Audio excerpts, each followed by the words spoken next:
On est avec Bastien au 3916. Salut mon Bastien. Salut Guillaume, salut toute l'équipe. Comment ça va Bastien? Bah ça va, mais un peu stressé pour demain. Pourquoi? Je passe un entretien en début d'après-midi demain. Et j'ai jamais été devant une RH, je sors tout juste de l'école. École de quoi? Je suis stressé, une école de commerce. Une école de quoi? Voilà. Bastien, j'ai sous les yeux, ça tombe bien que tu nous appelles, j'ai sous les yeux le top 5 des conseils pour bien se préparer à un entretien d'embauche. Alors, je note. Numéro 5, effectuer des recherches sur l'entreprise. Le recruteur doit sentir que vous avez travaillé et effectué des recherches avant de participer à l'entretien. Est-ce que tu as bossé? C'est quoi comme type d'entreprise?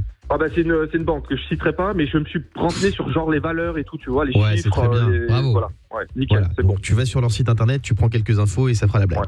Numéro 4, analyser la description de poste sur l'offre d'emploi. Vous devez être capable de justifier vos points faibles en entretien tout en appuyant sur vos points forts.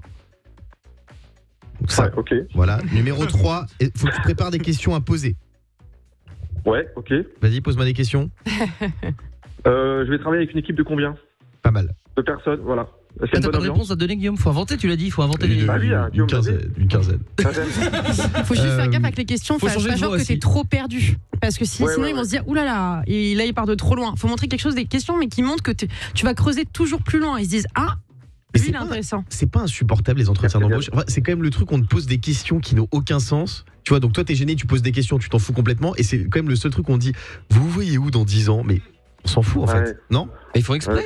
Ah oui, mais bon. Moi j'ai un copain, il a fait un entretien, il m'a dit, à votre avis combien, le mec lui a dit, à votre avis combien ça coûte un Airbus A380? Et il savait pas. Il dit bah allez-y, dites-moi. Parce qu'en fait, en fonction de ce que tu vas dire, ils vont voir si t'es déconnecté ou si t'as une notion des prix. Et genre, il a dit, je sais pas, 50 millions. Très bien, je note. Alors, numéro 2 des conseils pour bien réussir votre entretien d'embauche. Ayez une vision claire de vos objectifs et de vos compétences. Il ne faut pas mentir, il ne faut pas réciter votre CV ou votre lettre de motivation. Il faut être sincère. Donc, Bastien, les mythos, c'est non. Ouais, c'est pas comme avec les filles, Bastien. Hein. Et enfin, numéro 1, anticiper les questions pièges. Comme l'a dit Fabien, certains recruteurs aiment poser des questions pièges pour tenter de vous déstabiliser. Tout ça a un seul objectif, c'est tester votre répartie, votre motivation et votre écoute. Donc, il faut y aller sûr de soi. Et moi, le petit conseil que je vous donne, c'est d'y aller habillé à votre manière. Mettez un petit Marcel, mettez un petit Bermuda, comme ça pour montrer que vous êtes différent. Oui, Diane. Moi, je pense surtout qu'il faut comprendre qu'est-ce qu'on recherche dans ton travail. Les compétences, tu les as, c'est pour ça qu'on t'a fait venir. Maintenant, qu'est-ce qu'on cherche comme personnalité? Parce que souvent, c'était quand même dans un travail d'équipe.